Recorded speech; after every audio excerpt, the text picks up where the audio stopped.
How Atiku prevented Tinubu from scamming FG Elrufai. Welcome to the news and please subscribe to our channel. To get notified when we post hot juicy news updates, please click on the notification bell. One of the memorable early experiences in the BPE was a political baptism of fire, and I counted that opportunity to cash in on that misfortune. They did something similar in India in the 1990s and it went really wrong, but they learned some lessons and came to Nigeria with a more refined approach. When Aaron proposed was to supply second-hand batch-based generators movable and easy to relocate in case of payment default, using diesel initially to be supplied by Wale Tinubu's Ocean and Oil Limited, now Owando, until gas pipelines are extended from Egbe to the Badges location to provide initially 90 megawatts and expandable to 540 megawatts of electricity exclusive for Lagos State. The Lagos State Governor Bola Tinubu, his Finance Commissioner Wale Edo, Budget Commissioner Yemi Kadoso, Benga Oyebode of Aloko and Oyebode, Wale Tinubu and Tunde Folawiyo, all of them friends or acquaintances of mine, were involved in the transaction at various levels and capacities. There were only 3 hurdles that needed to be crossed.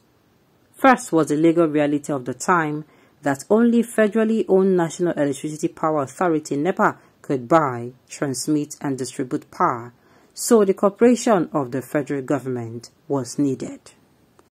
Second was that NEPA was notorious for not paying its bills even to government-owned companies like the Nigerian Gas Company, which supplies it with feedstock. So some payment security arrangement needed to be put in place in anticipation of NEPA's default. And finally, Aaron would require a sovereign guarantee in the event that NEPA fails to pay and the security arrangement fails to crystallize or is exhausted by multiple defaults. Aaron Bola Tinubu found a way to getting Chief Bola Ige, a fellow opposition AD party leader in a People Democratic Party administration, to get Obasanjo to sign off on the transaction without any cabinet review or rigorous inter-agency discussions. Bola Ige also obtained the president's consent to sign a sovereign guarantee on behalf of the federal government of Nigeria, something only the Minister of Finance was legally authorized to do. There were no loud protests from NEPA management, who could foresee the dangers of potential corporate insolvency because they all believed resistance was fruitless. Since Minister Bola Ige had the ears of President Obasanjo, everything was signed, sealed, and delivered, and we all read about it in the newspapers. I was concerned that this could negatively impact the future privatization of NEPA and requested the VP to obtain copies of the agreement signed for review. This was barely 2 weeks after I resumed. And then, early in December 1999, we received the Power Purchase Agreement (PPA) of over 100 pages, including annexures and other attachments. We could not make any sense out of it. We approached Northern Roads of the United Kingdom and 2 local firms, A.B. Mahmood and Co. based in Kano, and George Ikoli and Okagwe of Lagos, to undertake a review of the Power Purchase Agreement. Nothing was needed several weeks, and instinctively I knew we had to figure this out before it got too late. And several weeks might be too late. The local law firm submitted the outcome of the reviews within a short period. What we got were not very helpful in isolating the potential impact of the PPA on our power sector reform program. The agreement was highly technical with enough equations and integrals to scare all but the most mathematically proficient of lawyers. At this point, I approached the World Bank Country Office for assistance. Trevor Boyer, the country director, who fortuitously had been involved in power sector reforms elsewhere before his post into Nigeria, was very, very helpful, proactive, and immediately responsive. Within a couple of weeks, we received a summary of the agreement, its impact on privatization, what the equations and annexes meant in terms of tariffs, security arrangements, dollar payment, and contingent liabilities. I immediately briefed the Vice President, who was alarmed at the findings and instructed me to draft a memo for onward transmission to President Obasanjo. Within 5 weeks of taking over the headship of BPE, I drafted the first of many memos which could be forwarded to drawing attention to surreptitious steps and being taken by line ministry to frustrate sector reforms and privatization. The Lagos State error case was particularly dangerous as it would have been bankrupted NEPA almost overnight.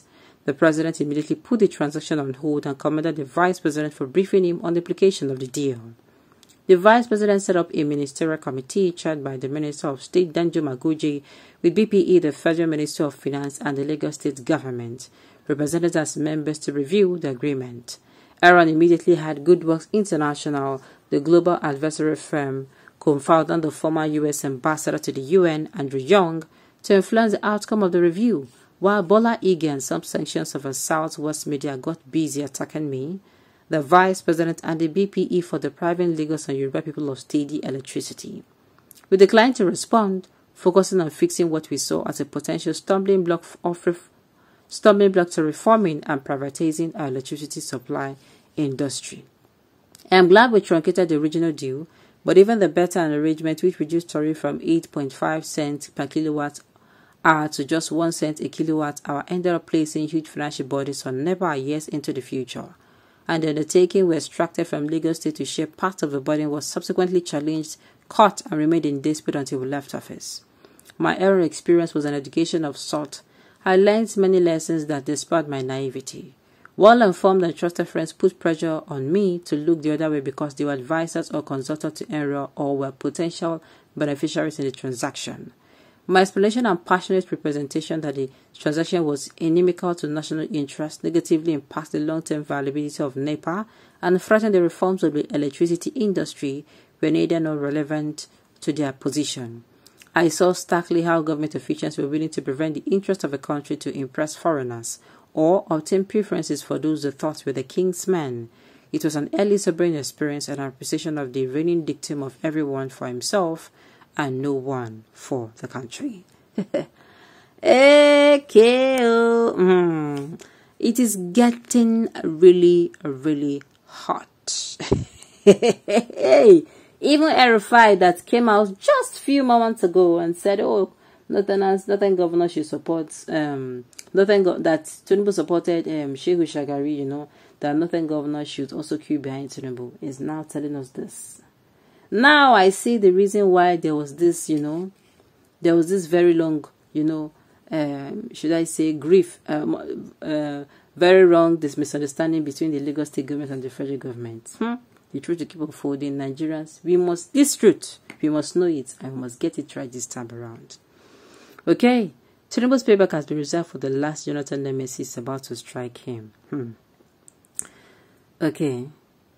What has been the benefit of intervention now that we still lack regular power supply? Well, I wouldn't say much on this matter because we're just sharing it. But if all we heard read is just true, I tell you, Nigerians, this should influence our position on who to vote for come 2023 elections.